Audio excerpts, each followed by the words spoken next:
Good evening, everyone, and welcome back to my channel. Today I'm going to start a fun little video series based on my short time working in the firearms industry. This is going to be called Tales of the Firearms Industry. Basically, to give a little background, when I got back and got settled into my reserve unit straight out of MOS school, I had diddy-bopped back and forth between different jobs, trying to, find something that I was into, and ended up picking up a job at a local ammo manufacturer. I started my way up as an ammunition inspector and went all the way up to running the machines and doing some of the custom hand loads and whatnot. So about a year and a half into me working there, the boss, when he didn't feel like shooting some of the basic customer rifles and going out and doing zeroing procedures for people's deer rifles and whatnot, he started getting me into doing it. He would just hand me a rifle and say, hey, go out back and make sure it's zeroed with a box of ammo that they provided, or they would buy some of our ammo and shoot it. So I began, using that as target practice, using that to learn different scopes and shoot with different setups. So this gentleman of the boomer persuasion comes in with a rifle very similar to this, Remington Model 7 and 243 Winchester. Fantastic guns inside of Texas. These are probably the most popular cartridges that people use on whitetails and pigs and stuff like that. Well, this boomer gentleman, he comes in and he wants me to sight in his rifle.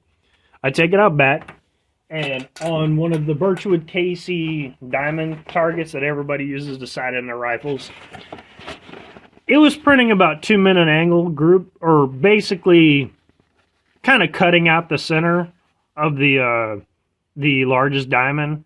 Basically, it would just kind of keep stacking the rounds in and around here. But it was a perfectly good zero at 100 yards. Texas whitetails, that's a perfect zero. Most people that feeder hunt or hunt over a food plot, usually they're not much more than 100 yards, maybe 150 on some longer shots. So I bring the rifle back in, I give it to the gentleman, show him the target, and I keep the target in my workbench near my loading machine that I was working on. Fast forward a couple weeks later, the gentleman returns and he just looks livid, just absolutely pissed off. I'm sitting here thinking I did something catastrophic, something crazy happened to the rifle. Well, I walk up to the front desk and I'm like, how you doing, sir? What can I do for you? And he says, well, I was looking for you because you claimed that you sighted in my rifle. I said, yes, sir. I have the target right here. It shot about a 2-minute angle group. It was fine. He said, no, you didn't. You didn't sight it in. It doesn't hit shit. It doesn't hit where it's aiming. And I asked him, well, sir, what happened? He said, so I took this rifle out and I had my daughter or my granddaughter or my grandson on a whitetail. They put the round right on the shoulder blade and it came out the neck. And I was like, well, okay, what's the problem here? He was like, well, they shot it in the shoulder and it came out the neck. I sat there and I was kind of dumbfounded, and I was like, sir, I'm not a wizard. I don't control the internal ballistics of the rifle. If you shot it in the shoulder and it hit the shoulder, that would mean your rifle's zeroed. This boomer wasn't having any of it. Sent me back, grabbed the boss. The boss was, trying to mend the fence and play nice with him. And the boss grabs the rifle, grabs a box of shells, takes it out back, shoots it 3 rounds, just where I had zeroed, perfectly right around a diamond or so, and walks back in, and I could see him shaking his head, just kind of laughing.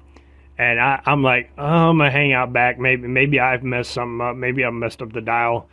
Hands the rifle over to the gentleman, talks it, shows him the target, and it's like, yeah, it's good. Gentleman kind of, I could see him, hemming and hawing, but then he eventually walks out. And I'm sitting here thinking, I'm about to get my ass handed to me because I did something wrong or get chewed out. And my boss is basically like, oh, that old fucker can't shoot, or that gun's a piece of shit. It's perfectly zero, but it ain't but a 2 or 3 inch gun. So we all had a really good laugh about that. And I was sitting there, being a young buck in your favorite industry, you're kind of panicked when someone complains about your work. You want to do the best that you can. And a lot of those old timers will try to punk you out or will punk you out over the gun store counter because they think they know more than you, and they think that everybody's out to get them, or as kids these days, we don't take pride in our work. Whatever the case may be, we all had a great laugh about it. I was reassured that, hey, I did take, I did take the time to do a good job. And in the end, we saw the gentleman a couple more times throughout the years, buying ammunition and whatnot. But beyond that, he never really showed up and never really spoke to us any longer than to buy his ammo. Well, I hope you enjoyed this little tale. If you like it, do you have a tale from the firearms industry or from firearms instruction? If so, I want to hear it. Thank you very much, everybody. You have a good night. Goodbye.